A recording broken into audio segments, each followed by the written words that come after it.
ang baby, kawawa naman ang baby ko. Andito kami sa San Lorenzo Hospital. Kinuhaan siya ng dugo.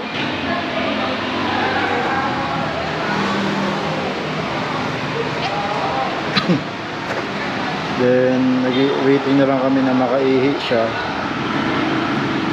Dahil nagpunta kami sa Pidya kanina. Dahil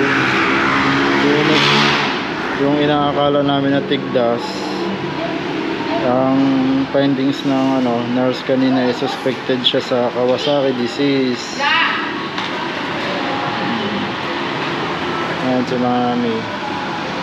Sina, painumin mo na. Buko Diyos. Painumin ka, Buko Diyos. Sige, painumin para makaihi. Hawa naman baby, biglang hindi na lang nakalakad. So, napakatamlay. Buko Diyos! Buko Diyos! Ikaw may straw na sa straw.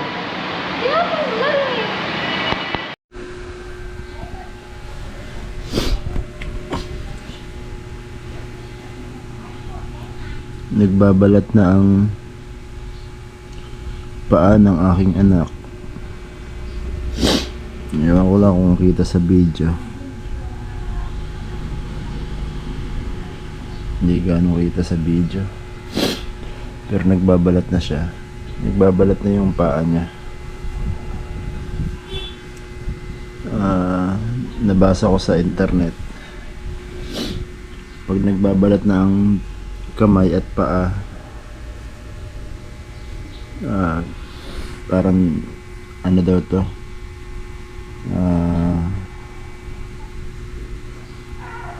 good signs daw to na gumaling na siya sa kanyang sakit na Kawasaki disease. Si baby pala ay nakaraang linggo lang, kakalabas lang niya ma-admit galing sa hospital. Na-diagnose siya ng Kawasaki disease. Grabe ang gamot ng Kawasaki disease. Gamot pa lang inaabot na ng 71,000.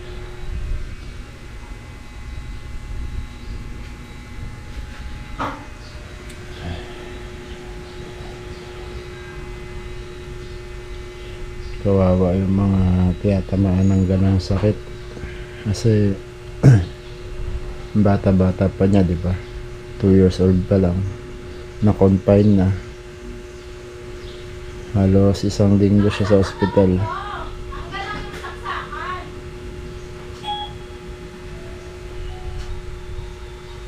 Bali, ang Kawasaki disease pala is inflammation sa dugo. Sa ngayon, kahit mismong mga eksperto, hindi pa nila alam kung saan ba nakukuha yung virus na yan. Inflammation siya sa dugo na namamaga yung daanan ng daluyan ng dugo. Then merong valve sa puso na namamaga. Pag may pamamaga, pwedeng magkaroon ng blood clot ba, yung na maharangan yung daloy ng dugo. Then pwede siya mag-cause ng heart attack. Kaya ang gamutan nito, kailangan simula nung ma-diagnose siya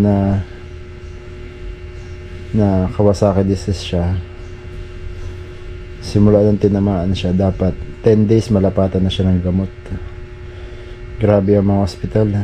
Pag Kawasaki disease, tatanggihan ka kasi wala daw silang gamot. Mas maigi na magpunta ka na sa PGH, sa Quezon, sa Children's Hospital. Nandun talaga ang mga gamutan sa mga Children's Hospital sa Quezon City. Bali, ang dami namin po pinuntahang hospital, kahit sa Osmon, kahit sa RITM sa Muntinlupa. nagpunta kami, hindi kami tinanggap.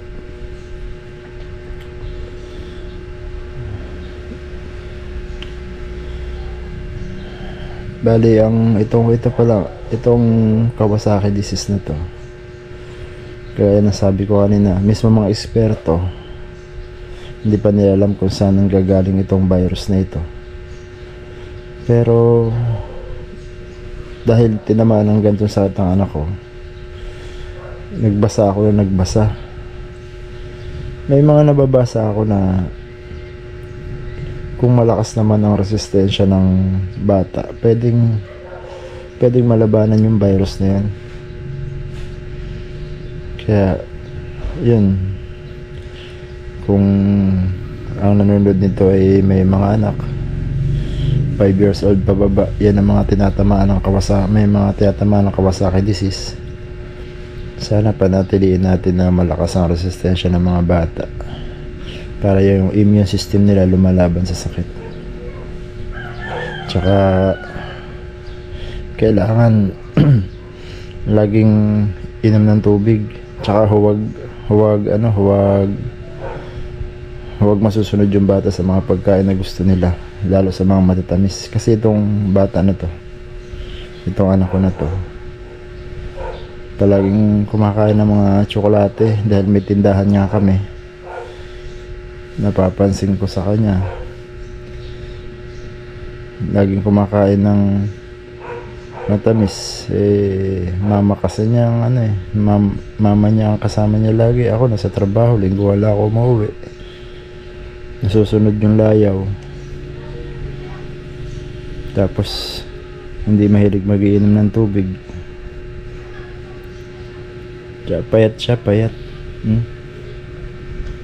yung anak ko. Basta itong Kawasaki disease na to, kung tatama to sa anak nyo, hindi nyo naman kailangang matakot kasi wala rin naman mangyayari. Hindi nyo kailangang mataranta. Basta dalhin nyo lang sa Children's Hospital. Doon ko pinagamot yung anak ko. Yung gamutan pwede naman sagutin ng PhilHealth at ng malasakit. Wala kayong babayaran. Importante yung may PhilHealth, kaya tapos ilapit nyo sa malasakit center. Okay, yung pupunta sa mga private tsaka sa mga kasi ang mahal ng gamutan. Yung iba inaabot ng milyon yung mga gamot. At sa pagkaka-admit bago hanggang makalabas, inaabot ng milyon ang bayaran. Ito palang anak ko na to, survivor na siya sa Kawasaki disease. 1 week na nang makalabas siya sa hospital. Meron kaming follow-up check-up. I-check yung heart niya kung namamaga pa ba yung yung ugat niya. Bukas, schedule niya bukas Lunes. I-ultrasound kung tawagan ay 2D echo. Then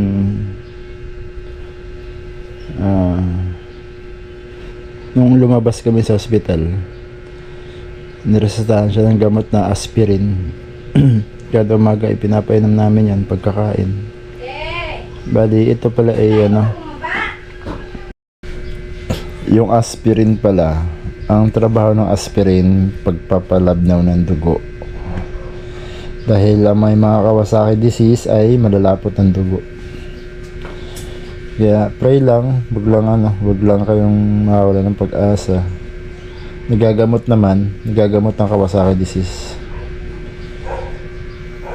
Pagkatapos ng gamutan, parang wala nangyari. Pero ingatan nyo na yung anak nyo dahil bawal siya sobrang saya, bawal na rin siya malungkot dahil sa puso nga yung tinamaan sa kanya. Bawal din sobrang pagod. Ganun lang. Ako, nung nalaman ko yung gastusan, grabe, iyak ako na iyak Ngayon, good sign daw to, bali sa mga nabasa ko.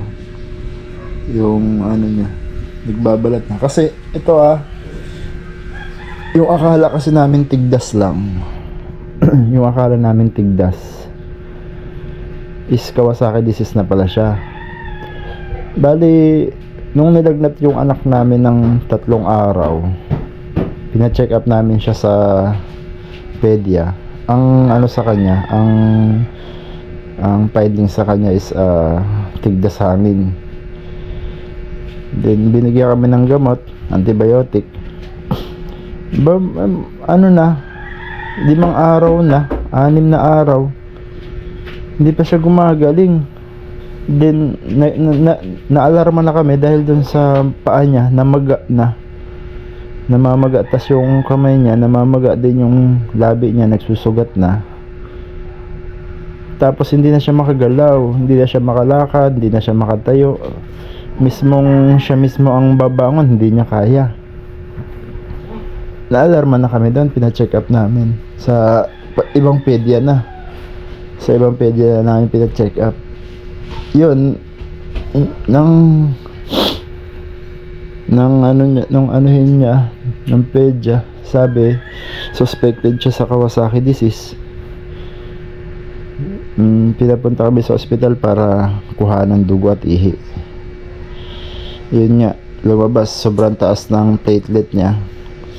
Ang normal na platelet ay hanggang 400,000 yata, ganun.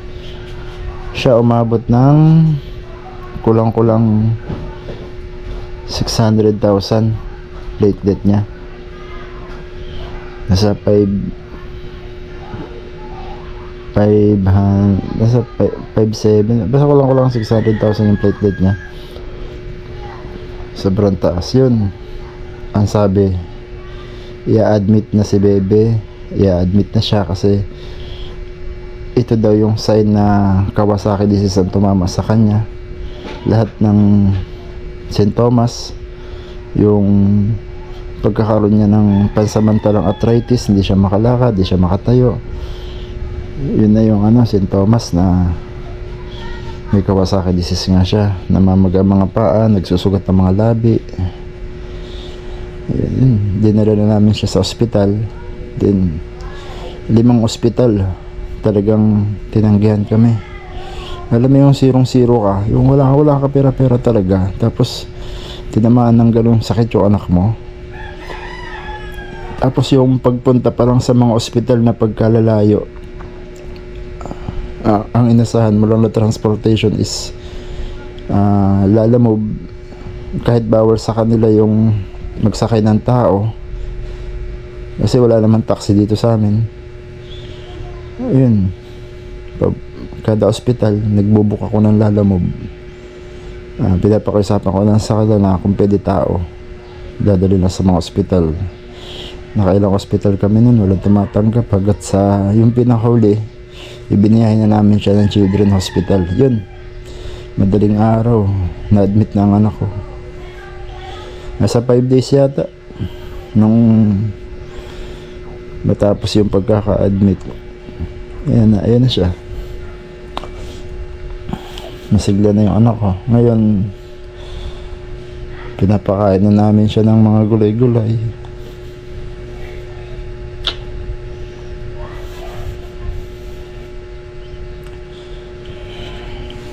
Mahirap yung yung nanay lang yung nag-aalaga, maawain sa bata. Yun, nasusunod yung luho. Hindi kagaya nung may andyan talaga yung tatay. Ito nakikinig to sa akin, takot to sa akin yung mama niya kinakaya-kaya niya, kaya yun nasusunod yung luho. Kaya hindi maganda yung yung masyado mabait sa anak, sinusunod ang luho, hindi maganda. Kailangan pa rin iisipin pa rin yung kung talagang makakabuti sa bata. Ayun guys, yun lang. Kawasaki survivor na yun si bebe. Bukas 2D echo niya. 2D echo is yung i-ultrasound yung puso kung merong kung may namamaga pang ugat. Ngiti. Tara na. Okay na yan? Magaling na ang baby ko. Magja-jollibee na siya. Tara. Pasok tayo, pasok.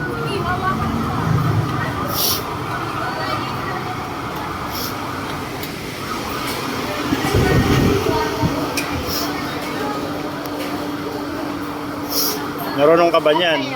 Marunong ka pumindot niyan? Ah, marunong ka na. Kahit ano lang.